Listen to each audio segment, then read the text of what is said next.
So hello friends, welcome back to my channel. तो देखो USD JPY में जैसा हम लोगों ने डिसाइड किया था, ऑलमोस्ट वैसा वर्क किया, पर 2 टाइम एसएल दिया। फर्स्ट टाइम तो एसएल इसने यहाँ पे दिया, यहाँ पे जिसने भी एंट्री ली होगी उनका एक एसएल हिट हुआ होगा। फिर उसके बाद यहाँ पे जिन लोगों को भी एंट्री मिली और ऑलमोस्ट टारगेट पे टच करने से कुछ पॉइंट पहले ही रिवर्स कर गया। तो अब इसमें करना क्या है, इसमें तो ट्रेल एसएल हिट हो गया होगा, नो प्रॉब्लम, ठीक है, 1:1 से ज़्यादा ही ट्रेड मिला होगा। अब न्यू सपोर्ट और रेजिस्टेंस मॉडिफाई कर लेते हैं और फिर डिसाइड करते हैं क्या होना है। एंगल देखो बेयरिश ही है ना। फिलहाल तो ट्रेंड अपसाइड है, तो हम लोग को ट्रेंड अपसाइड है तो ट्रेड वैसा लेंगे, लेकिन जो एंगल है वो बेयरिश लग रहा है, तो बेयरिश में हमें हमेशा वेट करना है और ज़्यादा एरिया देना है यहाँ से। अब कोई दोबारा ट्रेड मिले तो हम लोग यहाँ से यहाँ तक के टारगेट्स तो रखेंगे, उसके बाद जो लेवल्स है वो वैसे ही एक्ट करते रहेंगे। इसमें जो है, इसमें चांसेस ज़्यादा अच्छे हैं कि वापस ये इस जोन की तरह काम करे। यहाँ से रेजिस्टेंस लेने के बाद यहाँ पे सपोर्ट जैसा कुछ बनाए और कुछ देर कंसोलिडेट करे, उसके बाद अपसाइड जाए, ठीक है। बहुत अच्छे चांस इस चीज़ के सबसे ज़्यादा है, उसके बाद अपसाइड जा सकता है, ठीक है। लेकिन थर्ड सिनेरियो है, अगर इसके नीचे आता है तो हम लोग शॉर्ट करेंगे और यहाँ से यहाँ तक के टारगेट रहेंगे, ठीक है। बिटकॉइन में देखो, बिटकॉइन में भी जैसा हम लोगों ने डिसाइड किया था, यहाँ पे तो सबको ट्रेड मिल ही गया होगा, ठीक। ये वाला जो जोन है, यहाँ पे हम लोगों ने डिसाइड किया था कि अगर इसको क्रॉस करेगा तो यहाँ से यहाँ तक के टारगेट है, और यहाँ से यहाँ तक के टारगेट मिले भी ईजिली, यहाँ से यहाँ तक के मिले 1000 पॉइंट्स तो ईजिली मिल गए, ठीक। अब क्योंकि इस लेवल को क्रॉस करते हैं, इसको हटा देते हैं। यहाँ पे एक बाइंग के चांसेस थे और एक सेलिंग, दोनों के चांसेस थे। पहला चांस ये था कि ये यहाँ से बाइंग करे, ठीक है, यहाँ से सपोर्ट ले बाइंग बनाए, और एग्जैक्टली वैसा हुआ भी, लेकिन बहुत ज़्यादा एसएल हिट करने के बाद। फर्स्ट टाइम एसएल हिट हुआ क्योंकि इसके नीचे हम बियरिश होने वाले थे, ये यहाँ पे एंट्री इसने दी और इतना नीचे गया भी, और उसके बाद वापस ये रिवर्स कर गया। तो अभी हमें क्या करना है, अभी हम लोग वेट करेंगे और ये वाला जोन अब हम लोग लीव कर देंगे, ठीक है। मैं सपोर्ट और रेजिस्टेंस पहले मैं मॉडिफाई कर देता हूँ, हो गए। अब ये क्लियर है कि इसको क्रॉस करेगा तभी हम लोग के बाइंग की ट्रेड्स इनिशिएट होंगे अपसाइड की ओर। ये लेवल नो ट्रेड जोन रहेगा और इस लेवल के नीचे हम बियरिश होंगे,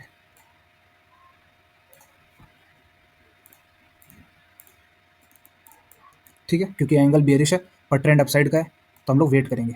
और ये पूरे, ये यहाँ से लेकर यहाँ तक ये पूरा जोन है, ये नो ट्रेड जोन रहेगा, यहाँ पे आप कोई ट्रेड नहीं लेना है, ठीक।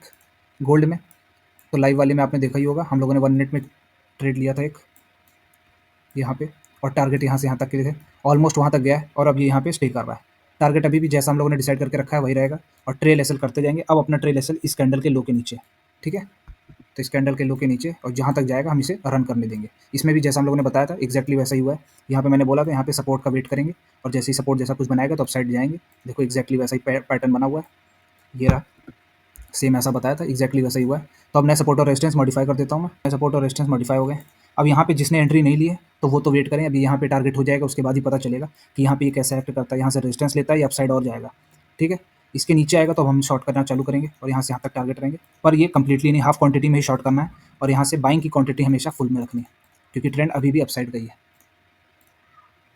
बैंक निफ्टी में तो देखो, बैंक निफ्टी में हम लोगों ने डिसाइड करके रखा था कि बहुत अच्छे चांसेस हैं कि ये वापस अपसाइड जाए और वहाँ से रेजिस्टेंस ले, ठीक।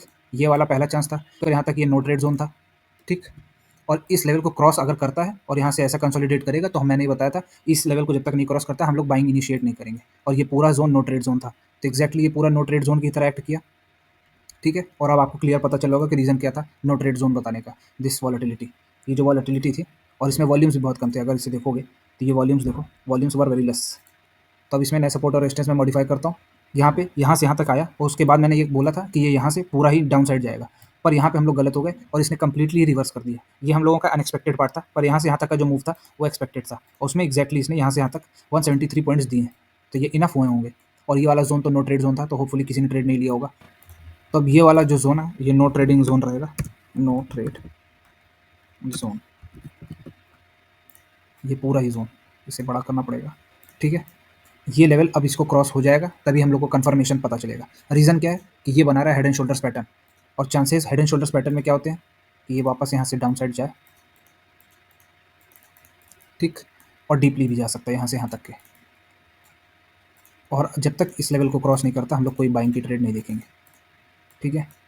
तो जब तक ये वाला जोन है, कल हम लोग मोस्ट प्रोबेबली वेट ही करेंगे ये 200 पॉइंट रेंज को क्लोज होने के लिए।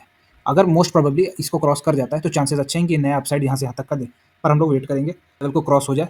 जैसे ही लेवल क्रॉस होता है तो हम लोग अपसाइड का ट्रेड लेंगे, ठीक।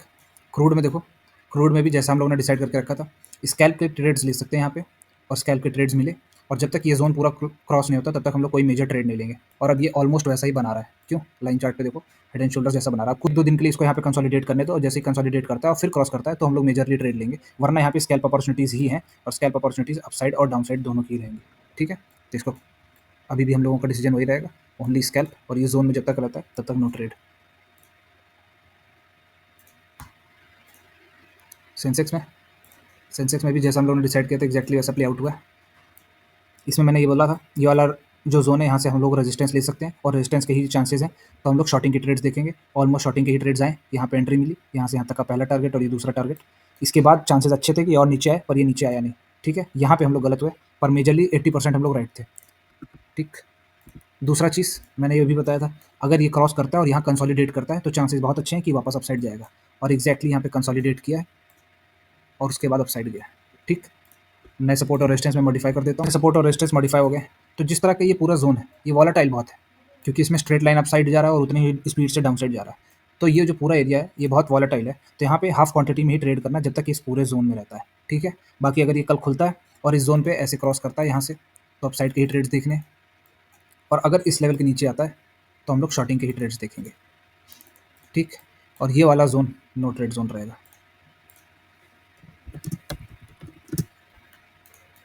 और ये वाली जोन में कोई एंट्री नहीं लेगा, एंट्री हमें यहाँ लेनी है, इससे पहले कोई एंट्री नहीं लेगा। ठीक है, और सब ये जब तक ये ट्रेड पूरा रहेगा, यहाँ पे अगर एंट्री ले रहे हैं तो फुल क्वांटिटी में, वरना यहाँ से यहाँ तक में सब में हाफ क्वांटिटी रहेगी। रीज़न ये है, इमीडिएट सपोर्ट और रेजिस्टेंस और स्ट्रॉन्ग सपोर्ट और रेजिस्टेंस की तरह एक्ट कर सकते हैं। ठीक, वीडियो अच्छी लगी तो like and share friends, thank you.